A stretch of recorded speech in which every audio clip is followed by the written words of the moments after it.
Hey, everybody. Welcome back to the Relationship Blueprint, where we unlock your power of connection. And today I have with me someone very special to me. Her name is Dr. Nedra Fetterman, and she is a psychologist. She's an Imago clinician. She's on the Imago International Training Institute as a full faculty member, and she plays tennis well, and she's a whole lot of fun. And what I'm most excited about today is being able to explore with Nedra this idea of we look for self-compassion, we practice self-care, we do a lot of things to help mother us. But what if we look a little deeper and what if we look within? And I'm so excited to explore this with you today, Nedra. Is there anything that I haven't said in the introduction that you'd like to share with our listeners? Oh, that's a big question. There's so much to share. I think the thing I'm enjoying most in my life right now, besides my work, which I love, is being a grandmother. Yeah. So that's a special kind of mothering. And, there's just this unconditional love flowing back and forth between a 3.5-year-old, 1.5-year-old, and the grandmother. So that's been really fun. And I learned so much from them. You're sharing that, your favorite role in a way right now is your time with these grandchildren, this role of mothering and how this is different with a 3.5-year-old and a 1.5-year-old, this unconditional love going back and forth between you. Mhm. And Mm. they remind me about who we really are before the wounding, before the conditioning, before all the learning and programming. Who are we really? And they are open, undefended, curious, in wonder, joy, playfulness, love. I mean, that's who we are. Yeah. And I think you and I both know that the journey through childhood and through life can be perilous. And we end up, adding so many layers of defenses and self-protection that we lose some of that original joy. Yeah, they do. Just their spontaneity Mm. and openness and honesty is just, it makes me smile. But it's a great reminder of what we could experience and what I do experience when I'm with my grandchildren as well. It's hard to not be in the moment when you're with little ones. Yeah, you just had a new one born, didn't you? Yes, yes. So special. Yeah. Jonah Gray, yes, he is a month old now and doing really well. It's really fun. So he was number 5. Yeah. Number 5. Wow. Yeah. Yeah. So I think maybe it's this experience of being a grandmother as well as a mother where this has just kind of bubbled up, this interest in what does it mean to mother ourselves? Because so many of us are good mothers and good grandmothers, but how do we take care of ourselves? How do we nurture ourselves? Do we have compassion for ourselves? Are we playful with ourselves? That whole topic. It's a very giving energy, right? So the mothering when our kids are little and when we're grandmothers, it's so like I want to help you tie your shoes. It's so I'm pouring love. I'm going to show you how to make a cupcake. Like there's so much giving in all of that energy, right? Mhm. And then I think what you're talking about is what would it look like if we could give that to ourselves? It comes so naturally to give to the little people and the big people we love, but I think you're bringing up something so important. So what happens around that mother energy and the self? Yeah. Well, a lot depends on how you were mothered and how I was mothered and how each of us were mothered. I think something you and I talked about briefly is I consider myself an unmothered child. And I was lucky to have a grandmother actually in my life, which might be why I'm enjoying being a grandmother so much because my grandmother was just an ever present source of safety and love. So I feel really fortunate. I think it is interesting for each of us to look at the story of our mothering, who mothered us, whether it was a biological mother or a caregiving person, whatever gender it was, but there was one person that was there to hold you and feed you and nurture you and gaze at you. Did they gaze at you with love? Was there expectation? Was there judgment? So, there's a phrase I heard many years ago, if it's not one thing, it's your mother. Like, I laughed when I heard it, but it stayed with me. Like, I never forgot that one phrase that someone said casually. And, why did that stay with me? Were we blaming mothers with that phrase? If it's not one thing, it's your mother? Or were we just acknowledging mothers have such a profound impact? They leave a deep imprint on all of us because as children, we're like little sponges. And so, whatever mom is giving us, we are just absorbing. I was with my little grandson yesterday, and I think I said to him something like, "Oh, I like your sweatshirt." And he said, "I know, I look so handsome in it." I just thought to myself, his mother probably said that to him. She loves him and adores him. And, he just soaked in what mom gave him. So, moms give us a lot of good stuff and maybe some not so good stuff, but we take it all in. Well, you and I both shared when we did speak briefly last week about this grandmother influence on your life and on mine, because my grandmother too was a major influence in my life. She helped raise me. I really enjoyed being a mom, and I'm enjoying being a grandmother, but I too did not get the kind of mothering I needed. I became more of the parent in the relationship, and that's a hard situation that I think many people really experience, but don't talk about. Right.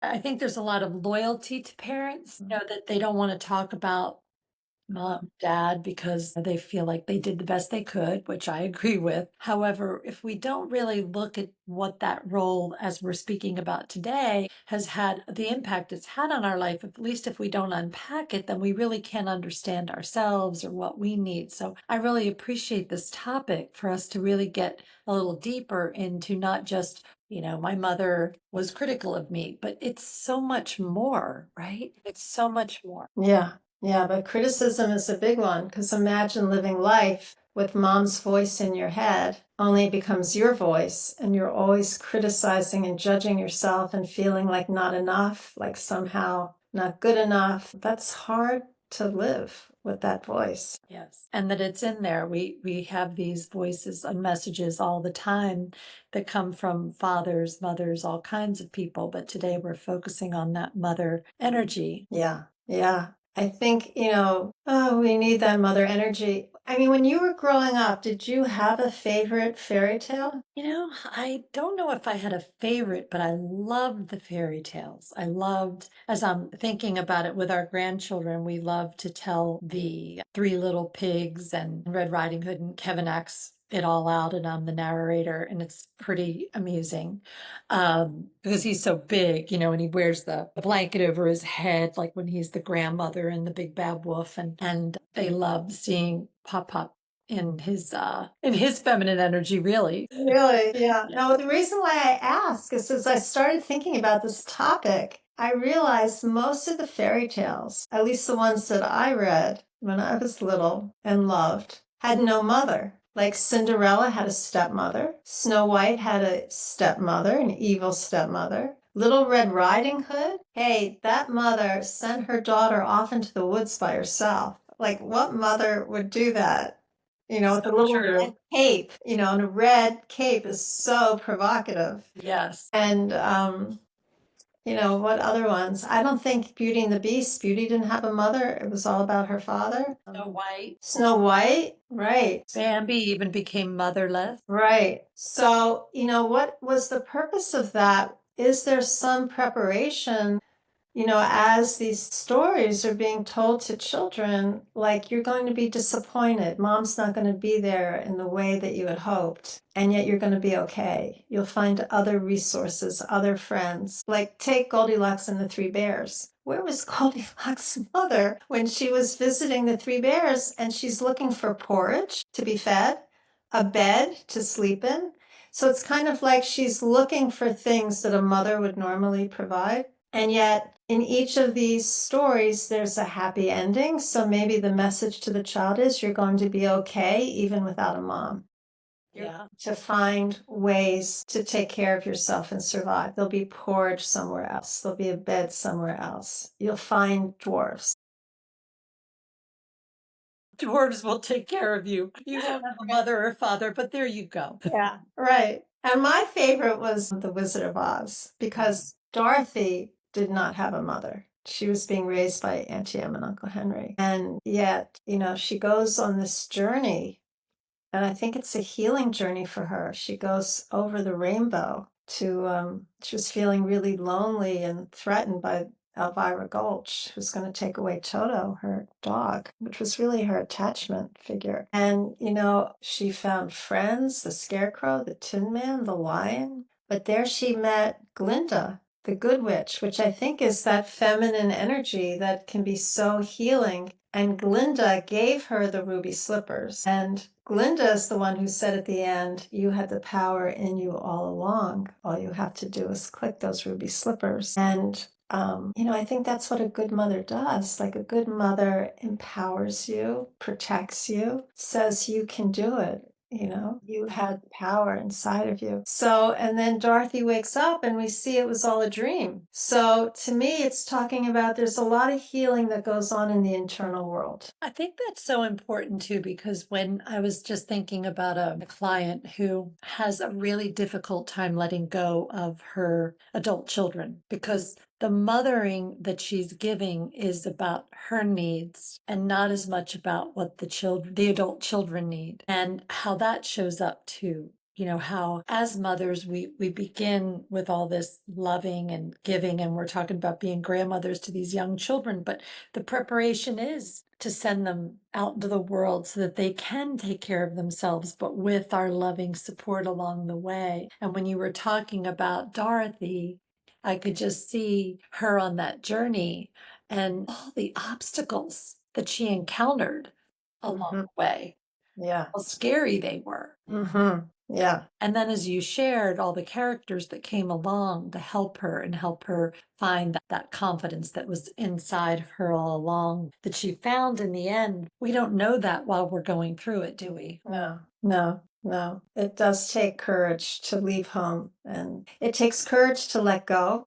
I think that is the hard thing about being a mother in real life is letting go of these children that you put so much into and feeling that grief. I think we could talk a lot about that in terms of how do you manage feelings as these children were the center of our lives. And as they grow up, the mother's no longer the center of their lives. They were the center of our lives. We were the center of their lives. And then it's just a gradual letting go, and there's grief and then a recentering. But I don't know, do you think that I mean, I don't know that I knew, as a younger mother, that I would one day really feel the grief of loss of that ability to be the center of their world, right? And knowing that that's the right thing to happen and that they have to do that in order to individuate and move on. But I don't know how much we talk about that in our culture, no. about that grief, because it's such a painful process. I talk about the umbilical cord gets cut a little bit more each Yeah. time. It's like the Yeah. kindergarten cut. They're going off to school and then college and then marriage and life. And each time there's a little pain in that, isn't there? Which is why I think what we're talking about is so important to shift from being the mother to our children to being the mother to ourselves. Because one of my favorite lines is, with every step you take, you're with the love of your life. Like you're with yourself every step you take. So at some point that shift needs to happen from being the mother to others to really taking good care of yourself and developing that internal world that's rich. So yeah, I think, one thing I was thinking about in terms of what we would talk about today is that I've been thinking a lot about my own mother, and that the repair that happened with my own mother, I'd love to talk about that, parallels the repair that happens with the self. Tell us more. Well, my mother married at age 18. So I didn't realize till I was much older I had a teenage mother. I was born when she was 19. And when she talks about giving birth at age 19, she said things like, I really wanted someone to love unconditionally and someone to unconditionally love me. I really wanted someone, a baby that would never leave me and who would need me. And I think in the beginning, she did her best to love me, but realized she was a child raising a child. Yeah. She dropped out of college. She hadn't really developed a self. She had her own difficult childhood, which is why she married so young to get out of that house. And so eventually, I think when my brother was 4 and I was 8, she went back to school, got a bachelor's degree, got a master's degree, developed a career, developed a lot of friends through all those college experiences, and essentially left my father and me and my brother, not physically, but emotionally. Yeah. Yeah. And so my relationship with her, when I really think about it, for most of my life was distant and tense. And it was really my grandmother and my father who I would turn to. My mother's relationship with me, I think, was she saw me as an opportunity to be everything that she wasn't. On the one hand, she abandoned the family. But when she was there, she was trying to perfect me. So it was this combination of abandonment, but also control. Like, Yeah. don't wear blue jeans. You don't look good in blue jeans. Wear makeup. You look better with makeup. Do your hair differently. What? You want to be a tennis player? No, you have to go to medical school. So it was like, the message was don't be who you are, be who I need you to be. And so I think I was relieved when I went off to college. And it wasn't until I was 32, married and expecting my first child, that I sat down with my mom and dad and I said to them, this new baby is coming into our lives and I really want you to clean up your act. I don't want the baby, this little boy, I knew it was going to be a little boy. I don't want him to experience what I experienced. And they were offended. My father said to me, my father was a psychiatrist, and he said to me, I think the hormones of pregnancy are making you crazy. And I don't remember what my mother said, but what she remembers is I said to her, you're in danger of losing your daughter. And I remember leaving that conversation crying, thinking the relationship was over. I had offended them. They weren't going to get help, and I was going to set boundaries. But they did get help. They didn't tell me. They just went to New York and went to a Getting the Love You Want workshop. And when Harville Hendricks, who you and I both have studied with and know, when he asked for a volunteer couple to demonstrate the dialogue, my mother volunteered the two of them. And there were 150 couples. They were on a stage in a big hotel ballroom. And my father was the sender and my mother was the receiver. And he started talking about how painful it was in our household. And my mother turned to Harville and said, Harville, stop him. You told him not to talk about the major issue. This is the major issue. You said to him, pick something small. And Harville looked at my mother and said, just mirror him. Whatever he says, reflect it back. And she did. Harville has that way of in a very kind of strong tone, setting boundaries and limits. And so she did. And they began healing their relationship. So I had no idea this was going on. But she called me on the phone and I started talking. She asked me, how am I and how is the baby? And I started talking and she mirrored, validated, and empathized with me. So she took everything she learned in that workshop and brought it into our relationship. And the moment she did that, I stopped the conversation. And I said, something is really different. I feel really listened to. What happened? And she said, well, I went to this workshop and someday I hope you'll go. That's all she said. But that was the moment our relationship started changing, so that the Imago dialogue was profoundly healing. I felt heard and seen and understood and felt in that one conversation that I had never felt ever in my life. Wow. So I think it's like what you're saying is so important. I just did a workshop in Florida a couple weekends ago, and what that's like. We watch those couples come in, and sometimes they're very disconnected and leave very connected. And I'm thinking about that ripple effect, that your parents going to do that work because you really said, I want this for my son, right? And then they go away and they do that. And then because they come back with that, moving from that unconscious relationship to such a more conscious relationship, that your mom especially was able to finally give you what you'd been so hungry for so long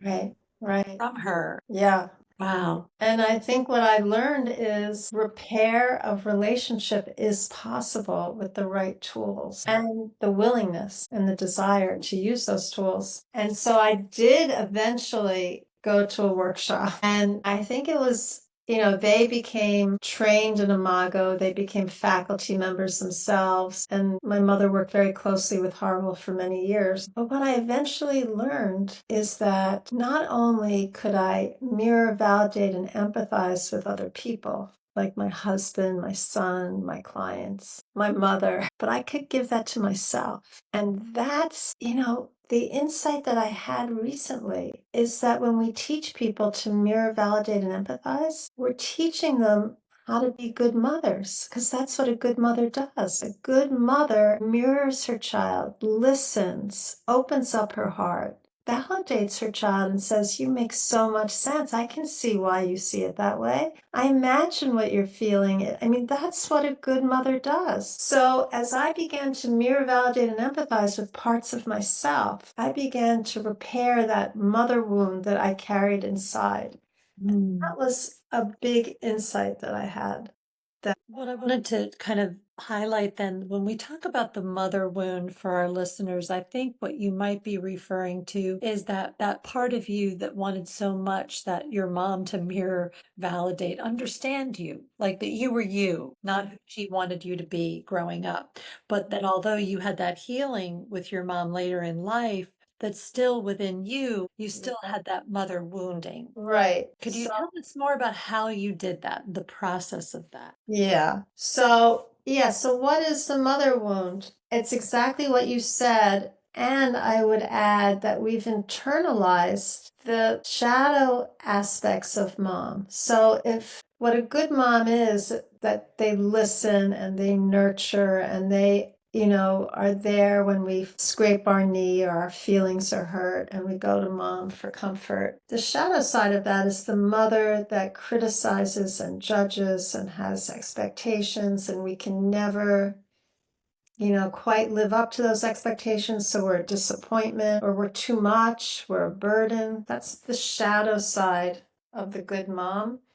And then we internalize that. So then um, we don't take care of ourselves. Like, I didn't have a mom who was interested in, did you brush your teeth? What did you have for breakfast? How did you sleep last night? Like, there was no bedtime story, no kiss goodnight. So I was missing that kind of attention to myself. And then it's hard to give attention to myself. My attention is always going out there rather than to myself. Or I would comfort myself with food and overeat rather than comfort myself in a healthy way. So that's what I mean by the mother wound. I'm not able to really give to myself attention, care, support, comfort, love, compassion if I didn't get it from someone. And you said earlier, I want to circle back to it, that often the same people like yourself and myself that carry this mother wound, that we're very good at giving it to other people.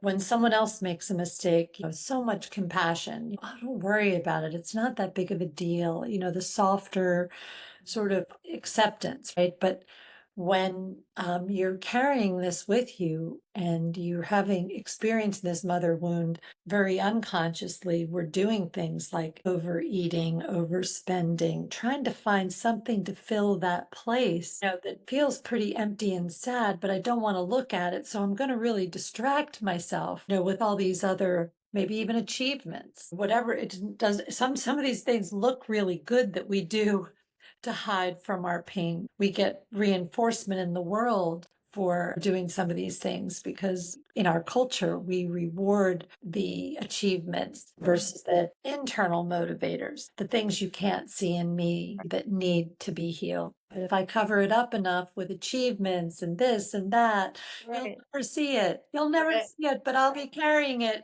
like a Right. big old piece of luggage. Yeah. And look good while you're carrying that luggage, right? Yeah. So the conversation then with ourselves, maybe we've identified as listening to this podcast that, I too really didn't get the kind of mothering I needed for whatever reason. Maybe people have 7 children. Yeah. Maybe they work 3 jobs and they just couldn't be available. My mother suffered from depression and anxiety and was very preoccupied with herself most of my life and developed a food addiction. Mm. Was actively in her addiction all of my life. Mm. And so while it's not alcohol, it really doesn't matter because the addiction became the primary focus. And I, like you, was secondary until I needed to be her show and tell doll. And as you did, it's so interesting how much we have parallels. And then Uh-huh. I kind of liked playing baseball with my cousins, but she had me in modeling school where Mhm. I felt very uncomfortable. It didn't work for me, didn't feel good, but I want to please mom. Right. Yeah. And so then I started to not trust myself because if she says I like it and I'm good at it, then maybe I shouldn't trust my own feelings. I know. So I hear that a lot with people is really that difficulty identifying their own feelings and then difficulty really like trusting them Mm-hmm. Mm-hmm. when you're told how you should feel, think, act, behave. Mm-hmm. Exactly. Yeah. And so as a young person, she's big, she's smart, she's my mom. Do I trust her? Do I trust me? And it just throws you into doubt and second guessing yourself a lot. Yeah. So I think Imago was really a helpful pathway for me because Imago helped me get the story straight. What happened to that little girl? What was the story? And then what was the corrective emotional experience that that little girl needed? Well, she needed someone to mirror, validate, and empathize with her. That is a corrective emotional experience. And what was helpful about that was getting this idea that the wounded child is not me. And therefore, that begins an internal differentiation process. So we talk a lot about being differentiated from your partner, ending the symbiosis. And there's 2 people in the relationship, not just you. So it's like coming out of self absorption to see, oh, there's another world. Well, internal differentiation is realizing that there's you, and then there is a wounded child, an adaptive child, a defensive child. But that's not you. You acquired that along the way, but that original soul, that original self is different than the wound. And I actually have expanded what Harville talks about in terms of the wounded child. I think there's at least 5 children. There's the hurt child, the anxious child, the angry child, the depressed child, and the shamed child. And the reason why I think they're different is, at least in myself, they each have very different energies. Like my hurt child is very different than my angry child. And the energy of my anxious child is very different than my depressed child,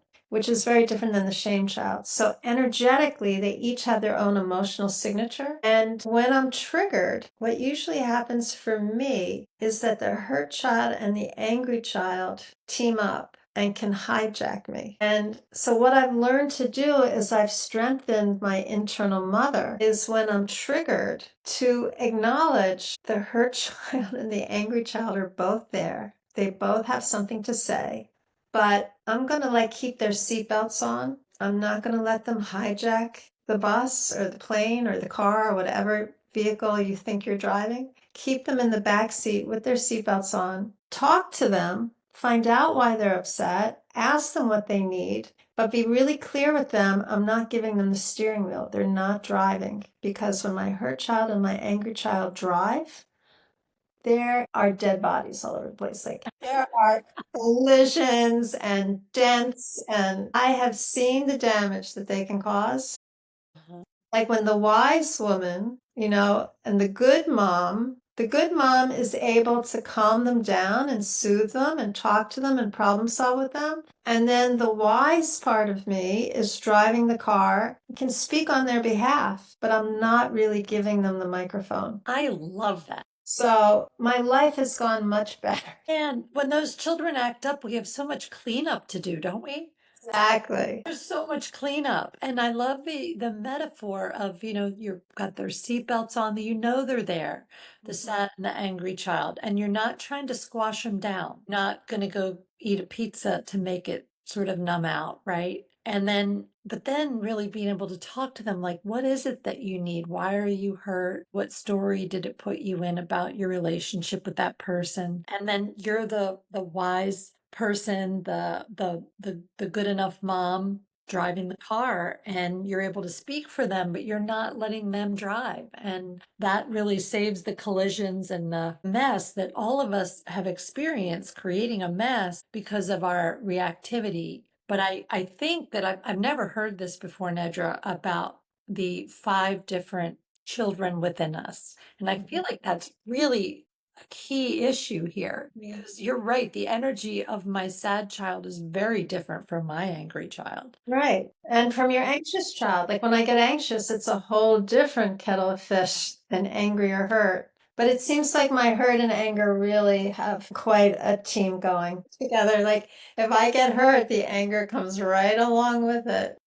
Interesting. probably to protect the hurt one. So, yeah, so that's kind of what I mean by becoming a good mother, like really taking care of these younger emotional parts of myself. And so you and I did talk about this, but for our listeners, I think it's important, if men are listening to this, what do we want them to hear? Because this is important. Yeah. Well, that's a whole nother topic. We really shame men around their feelings. So it's not okay to be vulnerable if you're a man. You can't be hurt. Big boys don't cry. You can't be fearful. If you're a boy growing up, you have to be tough and brave and strong. It's like, we're teaching them how to be young warriors. And so when it comes to feelings, it's like the only feeling we allow men is anger, Yeah. aggression and anger, and maybe sexuality. We allow them to have that feeling. So, when I'm working with men, so deeply compassionate about how hard it is to acknowledge vulnerable feelings. So they're hijacked by anger a lot. Yeah. And then finding out those other ones are underneath it is really important because, we're working with couples usually, you and I, Yeah. and intimacy is all about vulnerability.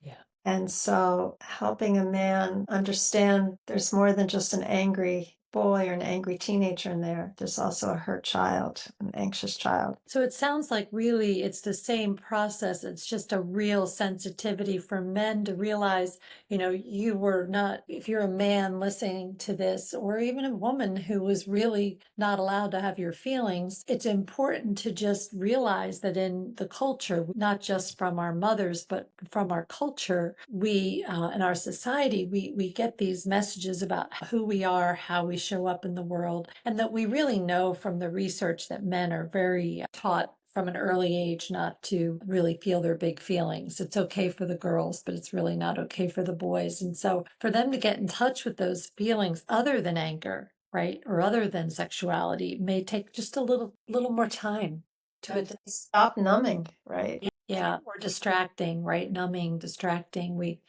do all kinds of things. I was playing tennis this morning and I thought of you and our episode we were doing today, and I was listening to all of us on the court, and I was thinking about the messages that we say to ourselves out loud, internally, playing the game of tennis, right? Here we are, women in their 60s having fun on the court, and yet the negative messages playing a game about whether we miss a ball or whatever the thing is. Yet, if we can become more aware of those subtle messages that show up in all these smaller places, it may not have as big of an impact, but to really start to pay attention to how am I talking to myself? Mm. Where did that come from? And would I like to look at that differently? Yeah, I know. Frequently I say you weren't born saying that to yourself. Somewhere along the way, Yeah. Whose voice is that in your head? And is it true? And if it's not, should we hand it back to the person who gave it to us to begin with? I like that. I also like the way you're talking about the fairy tales and thinking about how parents now could be really using as they're sharing the fairy tales with the kids to have this kind of insight that you shared with us today and thinking about how they can incorporate that as you read your grandsons a story now, like Goldilocks. What does that has that changed at all for you since you love fairy tales? Yeah. Well, I don't know if I have this. I'd love to play this song for you if I can Okay. do that. But I've been thinking about the Ugly Duckling story. In the Ugly Duckling story, there was a mother, and the Ugly Duckling was actually a swan. So somehow a swan's egg somehow rolled into her nest. And she knew that this egg was different. It was bigger, it took longer to hatch. And when the swan hatched late, like the other ducks were already hatched, it was different. But she still loved it. And she tried to groom this funny looking duck to make it look like the others. But it was the others who were relentlessly teasing the ugly duckling. And so the mother collapsed. There was no support for the mother to keep loving this funny looking duck. And so she ends up rejecting the duck just because it was creating such havoc in the nest. The bullying, the anger, the rejection of this. This was a collapsed mother. So the reason why I'm telling you this is because in my reading of this story and my research on this story, I came across the most delightful little YouTube. I'd love to play it for you. Yes, I'd love to hear it. I would love every child actually to hear this. Here it is. Have you ever felt different than everybody else? Well, here's a little story, and I hope that it will help. A little duckling is born, totally unique, from the tip of his beak all the way to his feet. He liked being different. He thought that it was neat, so he waddled to the sound of his own heartbeat. All the other ducklings tried to tell him how to be. Well, why should I be you, he thought, when I like to be me? He loved that he was special. It made him stand out, so it was worth it even when he felt a little left out. He didn't copy others or hide who he was, and when they asked him why, he said because. It's good to be me, it's good to be me. We can all shine differently. It's good to be, it's good to be me. It's good to all shine differently. It's good to be. The little duckling isn't wrong. It's a way of life, not just the chorus of a song. It's cool to be yourself, so keep keeping on, cause that's how your personality grows strong. And kids, you could be anything that you want, but you have to start out with the things that you've got. Take it from a little duckling who didn't quite belong. In the end, he realized he was a swan all along. Yeah, it's good to be me. We can all shine differently. It's good to be me. All shine friendly. Good to be good, good to be me. I love that. That's awesome. I love it every time I hear it. So, I must need to hear it, but it's good to be me and we can all shine differently, and it turned out you were a swan all along. I just love it. And how important for us to give our children and ourselves this message that, like, I'm not like everybody else, and how okay that is. Not just okay, but let's celebrate it. Especially in a world right now where we have lots of, you're this, you're that. You belong, you don't belong. I can't accept you because you believe this. You can't accept me because I believe that. And this idea that our differences actually make us stronger. Yeah, that's for sure. Yeah. Yeah. They often say, wow, it's a good thing you didn't marry your twin. Like, we marry people who are different than us because it's like on a baseball team, you don't all play the same position. You need different skills and different strengths to really make up a team. But we make up that we need someone just like us, because if we had someone just like us, then we'd be happy, and how misguided that is. I've enjoyed having you on the show today. Is there anything that we haven't covered that you'd like to just highlight for our listeners that you feel is important? Just that two things. One is, we're relational beings inside and out. When we think about relationship, we often think about it with another person. We don't really think about having a relationship with ourselves, and yet we do. And, I hear people say to me, well, I said to myself, or I thought to myself, And I say to them, well, who's the I and who's the myself? Like, you really do have a relationship between the I and the myself. What are you saying to yourself? So I really hope people take that idea home with them and then looking at the quality of the relationship. Can we give to ourselves curiosity about the different parts of ourselves, acceptance, empathy, and I even think problem solving? That the different parts will have different points of view and sometimes be triggered. And, you can collaborate and cooperate internally with yourself. So this internalization, the realizing that yes, I'm in relationship with you right now. I'm in relationship with Kevin, my grandchildren, but really what you're highlighting is this internal relationship that we have with ourselves. Can you name those 5 parts of ourselves, the children within us one more time? Yeah. So, I mean, if we talked about the brain science, you would see that it's a relational brain. So, there's a part of our brain where empathy lives, and then there's a part of our brain where the emotions live. So, when we talk about limbic reactivity, what we're talking about the emotions in the limbic system. And those emotions are hurt and sadness and grief. They're all kind of the same sad feeling. And then fear and anxiety, and then anger and frustration, and then hopeless and helpless is like depression, and then shame and guilt. So I just talk about it as hurt, anxiety, anger, depression, shame. Yeah. That's so wonderful because I think when we can look at our feelings in that way, I think it's so helpful then to have that discussion with ourselves about what is this about? Like you said, what am I telling myself? And if that's not true, can I give that back to whoever sent that to me, even if I don't remember who they were? Something that I took away as a childhood that I don't need right now. I really think that's so something that we could all leave with today and practice on our own. So I value what you've shared so much. Thank you. One last thing. I mean, we could probably talk about this for longer, but people will frequently say, I don't like my anxiety. I wish it would go away. And I actually think the opposite is important. Like the definition of self love is being able to have compassion or empathy or love for every part of the self. So, can you love that anxious child? Can you put your arm around her and rather than banishing her to the basement or putting her in the trunk of your car, can you say, I'm putting you in the back seat of my car? I see you. I can turn around and talk with you, but I'm not going to let you drive the car, but I can still really care for you. That's really beautiful. That's really beautiful. And so the topic that we talked about to name this podcast, I wrote this down because I really liked it.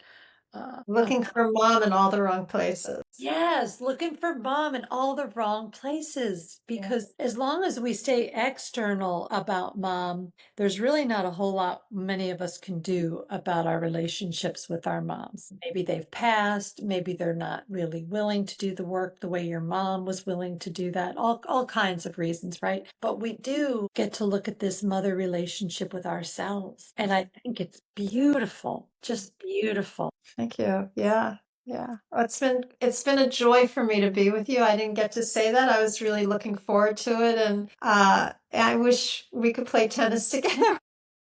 Wish we could play tennis and then talk about this because it's so stimulating, really, Nedra, to really think about what we're talking about. And then I love the connection with the fairy tales and the stories, just even if we just thought about the stories that we received as children about mothering without our mothers, but just that Right. is a huge impact.